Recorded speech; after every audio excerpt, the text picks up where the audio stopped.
Always look on the bright side of life. Always look on the light side of life. If life seems jolly rotten, there's something you've forgotten, and that's to laugh and smile and dance and sing. When you're feeling in the dumps, don't be silly chumps.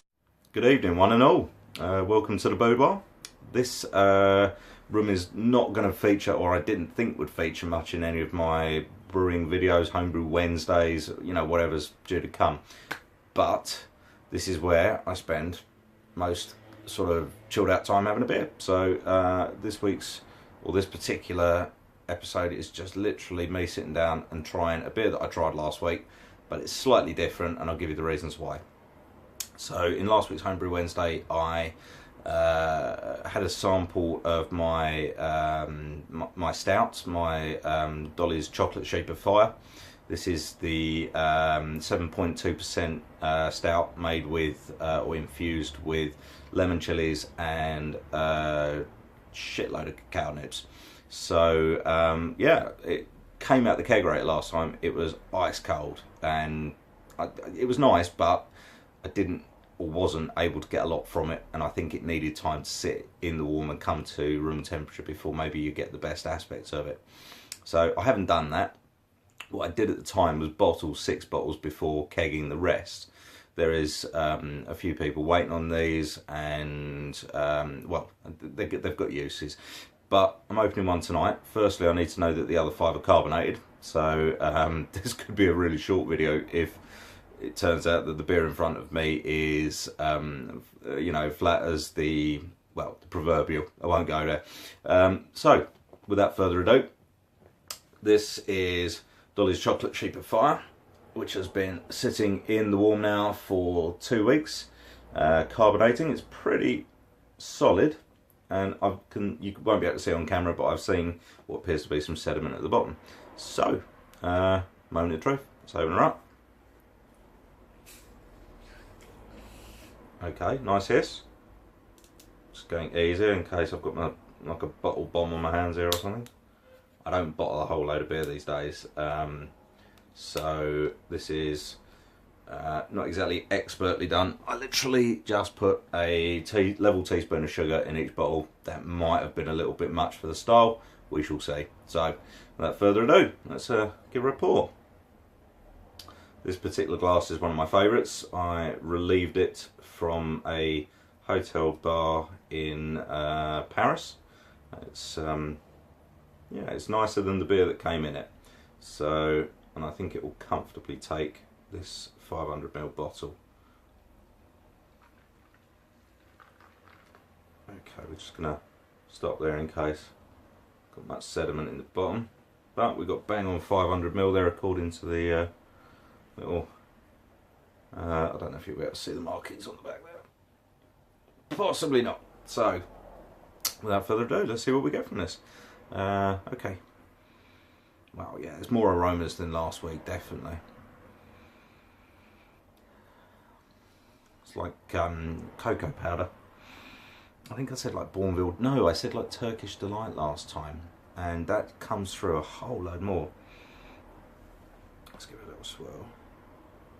So we've just got a kind of a big thick pencil line of head on that, not a lot at all. Coming off the tap there was loads more head. Yeah, I'm still getting the Turkish Delight. It's slightly astringent smells as well. I wonder if that comes through. It was a little boozy, to be honest. So okay, I'm not getting a whole lot more. Okay, so let's dive in, see what it tastes like.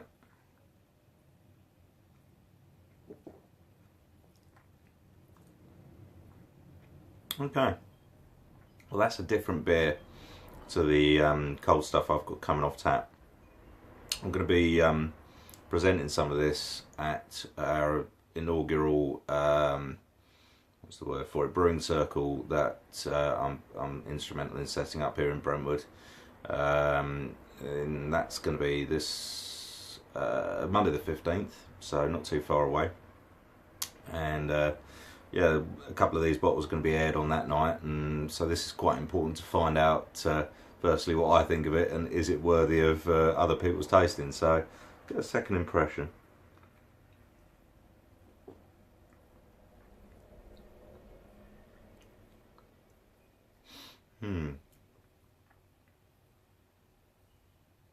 Don't get too much of chilli. I said that before, and I stand by it. I think those chilies are a little bit, either there weren't enough of them, or the particular type of chili isn't really going to give me too much fire in my belly in one of these. When I've made chili stouts in the past, I use Scotch bonnet or habaneros, and they've been really successful. Sort of 3 days, sample it after a day, and you can taste the chili in it. And that's with loads of other stuff. That particular beer had, blimey, coffee, cold stick coffee in there, cacao nibs, cinnamon sticks, vanilla pods. It was a beast. Lovely, lovely beer that I made before Christmas. All completely gone now, long gone. But this was a simpler recipe, just cacao nibs and the chilies. But I think these chilies are a little bit of a fail, to be honest. Pardon me.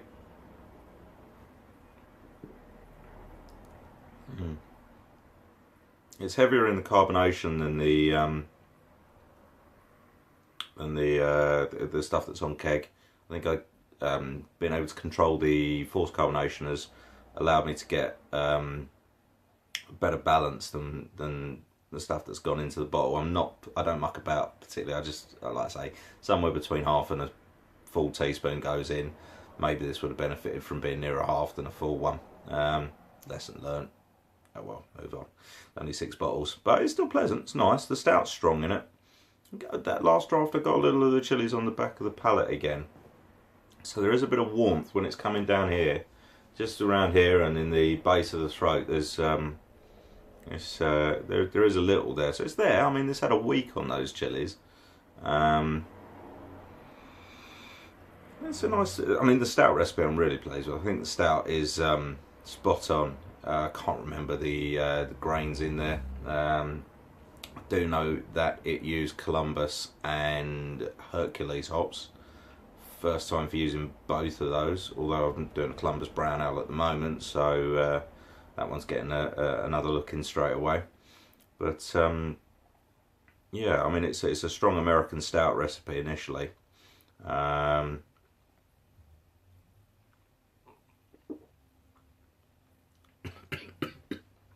Okay, might have to take something back about the chilies. They are there, but it's all about how you drink the beer, I think. There's much more chili in this since trying it with at room temperature. So yeah, I'm quite pleased with this. The cacao nibs are there. It's still chocolatey, but it's not as I don't think it's as knockout chocolatey as it was when I had it just half a week ago. Well, sorry, a week ago off the keg. Be interesting to see how that's coming on. But I mean, that's pleasant, but I thought it was much more chocolate than chili. This feels more balanced. You get more of the chili, you get more of the stout come through as well, more of those American hops, those the dark grains, the roast and everything's coming out as well. It's a really nice beer actually, the more I drink it. So I'm just looking at the clock on the camera and realise I managed to talk about a beer for 8.5 minutes. I know I'm anal about brewing and craft beer, real ale, whatever you want to call it, which, please, I know are 2 different things, but I'm still surprised myself. So I'm going to finish up there. I'd like to keep this under 10 minutes because I'd like to keep subscribers. I'd like to add to them. I don't want to bore people to the point of extinction. So yeah, thank you. This is just a little insert on a weekend to follow up on the only beer I have around at the moment. The Columbus Brown is getting probably cold crash tomorrow, depending on where the final gravity's at. If I think it's finished, then it's getting cold crash, and that will be predominantly kegged. Some will be bottled, again with the thoughts of others in mind. So yeah, there might be still a little more footage for this coming Homebrew Wednesday that'll involve that. But, pardon me, we're 9 minutes 35 on the clock. I'm going to say goodbye. Ta-ta. TTFN. Enjoy your weekend. And yeah, see you Wednesday hopefully. Enjoy, peeps. Have a good one.